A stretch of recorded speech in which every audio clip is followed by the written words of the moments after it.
కేసీఆర్ గారి నాయకత్వం, కేసీఆర్ గారి నాయకత్వం. జై తెలంగాణ. బందయ్య గౌడ్, బొంగర్పల్లి గోపాల్, మాజీ సర్పంచ్. జై తెలంగాణ. కేటనంపల్లి సర్పంచ్, సొసైటీ. జై తెలంగాణ.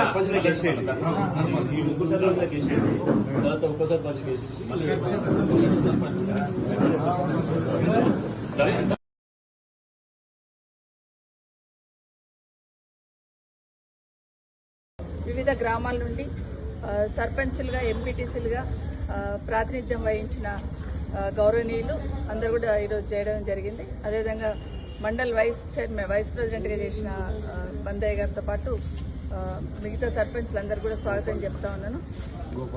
గోపాల్ గారు, వేమారెడ్డి గారు, ఇంకా మాజీ సర్పంచులందరూ, మల్లయ్య గారు, ఉప సర్పంచులు, మాజీ ఉప సర్పంచులు, మల్లేష్, చాలా మంది, వీళ్ళందరికీ కూడా స్వాగతం చెప్తా ఉన్నాను. చాలా సంతోషం. ఎందుకంటే ఈ ప్రభుత్వం వచ్చి 2 సంవత్సరాలు అయింది. 2 సంవత్సరాల నుండి ఇంకా ఏదో చేస్తారనే నమ్మకం, విశ్వాసంతో అందరూ కూడా ఎదురు చూస్తున్నారు.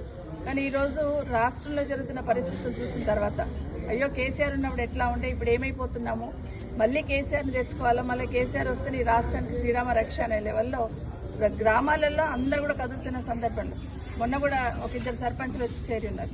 సో ఖచ్చితంగా ఈరోజు గ్రామాలలో కూడా ప్రతి దగ్గర కూడా యూరియా కోసం ఏదైతే ఇబ్బంది పడతా ఉన్నారో అదే కేసీఆర్ ఉంటే రైతును కంటికి రెప్పలా కాపాడుకున్నాడు. రైతాంగానికి వెన్నెముకలాగా పనిచేసింది కేసీఆర్ గారు. రైతు బంధు వేశారు, రైతు బీమా ఇచ్చారు. వీలున్నంత వరకు కాలువల ద్వారా కాళేశ్వరం లాంటి ప్రాజెక్టు ఎంత బద్దలం చేయాలని ట్రై చేసినా కాళేశ్వరం లాంటి ప్రాజెక్టు కట్టి నీళ్లు తేవాలని, పాలమూరు రంగారెడ్డితో చెవెళ్లకు నీళ్లు తీసుకురావాలని, ఇవన్నీ కూడా ప్రయత్నాలన్నీ ప్రజలందరూ గమనిస్తా ఉన్నారు. ఈరోజు మిషన్ భగీరథ ద్వారా ఇంటింటికి నీళ్లు ఇవ్వడం కానివ్వండి, ఏ కార్యక్రమం చూసినా అంతేందుకు గ్రామాలలో రోడ్ల పక్కన చెట్లు చూస్తే కేసీఆర్ కనిపిస్తాడు. ఆ చెట్లలో పొద్దున్న లేసి ఒక గ్లాస్ నీళ్లు తాగుతుంటే అందులో కేసీఆర్ కనిపిస్తూ ఉంటాడు. చీకటి అయితే ఒక లైట్ వేస్తే కేసీఆర్ 24 గంటలు కనిపిస్తూ ఉన్నాడు. ఎందుకంటే ఈరోజు ప్రతి ఒక్కటి కూడా కంటికి రెప్పలా కాపాడుకున్నాడు. కాబట్టి మరొక్కసారి కేసీఆర్ గారిని తెచ్చుకొని మన రాష్ట్రానికి ఆయనైతేనే శ్రీరామ రక్ష అనే ఆలోచనతో గౌరవ పెద్దలందరూ కూడా వచ్చినారు. మీకు అందరికి స్వాగతం పలుకుతా ఉన్నాను. రేపు లోకల్ బాడీస్లో ఖచ్చితంగా మన జెండా ఎగిరేటట్టు ప్రతి వార్డు మెంబర్ కానీ, ప్రతి సర్పంచ్ కానీ, ప్రతి ఎంపీటీసీ కానీ గెలిచేటట్టు మనం గట్టిగా గెలిచి అధికార పార్టీని ప్రశ్నిస్తేనే కనీసం దిగొచ్చడానికి అవకాశం ఉంటుంది. ఈరోజు యూరియా కష్టాలు చూస్తూ ఉన్నాం, ప్రజలే ఇబ్బందులు పడతా ఉన్నారు, రోడ్ల మీద నిలబడతా ఉన్నారు. కానీ ఈ రాష్ట్రంలో ఉన్న పెద్దలకి చలనం లేదు. మంత్రికి, ముఖ్యమంత్రికి, మంత్రులకు, ముఖ్యమంత్రికి కోఆర్డినేషనే లేదు. అసలు యూరియా కొరతనే లేదంటున్నారు. చెప్పులన్నీ పోగేసుకొచ్చి పెడుతున్నారు. ఏడుంది యూరియా కొరత అంటూ ఉన్నారు. ఒక్కసారి మొన్న నిమజ్జనం రోజు కేసీఆర్ గారు పాటలు వినిపిస్తున్నాయి సెక్రటరీట్లు అనగానే ముఖ్యమంత్రి గారు పరిగెత్తుకొని వెళ్ళారు నిమజ్జనం దగ్గరికి.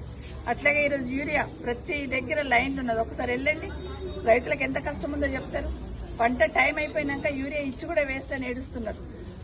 ఒక యూరియా బస్తా కోసం రైతు పోలీసు వాళ్ళ కాళ్ళ మీద పడతా ఉన్నాడు. ఒక యూరియా బస్తా కోసం చెంపదెబ్బలు తింటా ఉన్నాడు. ఒక యూరియా బస్తా కోసం గేట్లు దుంకుతా ఉన్నారు. ఒక్క యూరియా బస్తా కోసం లైన్లలో వండుకుంటా ఉన్నారు. దయచేసి ప్రభుత్వం ఇప్పటికైనా కళ్ళు తెచ్చి రైతులు ఎదుర్కొంటున్న సమస్యను తీర్చాలి. లేదంటే గ్రామాలకు వస్తే ప్రజలే చెప్తారు మీకు నిజంగా ప్రజలు నిలబడ్డారు, రైతులు నిలబడ్డారు ఆ లైన్లో, లేకపోతే చెప్పులు పోగేసుకొచ్చి పెట్టినారు అనేది ప్రజలే చెప్పడానికి సిద్ధంగా ఉన్నారు. రైతులకు అందరికీ భరోసా ఇచ్చే ప్రయత్నం మేమందరం కూడా చేస్తా ఉన్నాం. ఖచ్చితంగా యూరియా సరిపడంత యూరియా కూడా సరఫరా చేయాలి. భవిష్యత్తులో కూడా కేసీఆర్ గారికి, బీఆర్ఎస్ పార్టీకి అండగా ఉండాలని కింది స్థాయిలో ఉన్న వాళ్ళందరూ కూడా. ఎందుకంటే ఈరోజు యువత ఉన్నారు, చాలా మంది ఉద్యోగాల కోసం ఎదురు చూస్తున్న వాళ్ళు. సంవత్సరానికి 2 లక్షలు ఇస్తామన్నారు ఉద్యోగాలు. మరి 2 సంవత్సరాలు అయిపోయినాయి, అంటే 4 లక్షల ఉద్యోగాలు రావాలి. ఆ రోజు కేసీఆర్ గారి నోటిఫికేషన్తోనే ఈరోజు ఉద్యోగాలు వచ్చినాయి. గ్రూప్ 1 ఏదైతే ఎగ్జామ్స్ పెట్టినారో దాంట్లో ఎట్లా వైఫల్యం చెందారు ఈరోజు కోర్టు చెప్పింది. ఎక్కడ చూసినా ఏమున్నదంటే ఏమీ లేదు, అబద్దాలు చెప్తూ అబద్దాల పునాదుల మీద అధికారంలోకి వచ్చారు. అబద్దాల పునాదుల మీదనే మళ్ళీ ప్రభుత్వాన్ని నడపాలనుకుంటున్నారు. ఇప్పటికైనా ప్రజలకు ఇచ్చిన హామీలు నిలబెట్టుకునే ప్రయత్నం చేయండి. ముందు రైతన్న కావాల్సిన యూరియాను సరఫరా చేయమని ప్రభుత్వం డిమాండ్ చేస్తాం. జై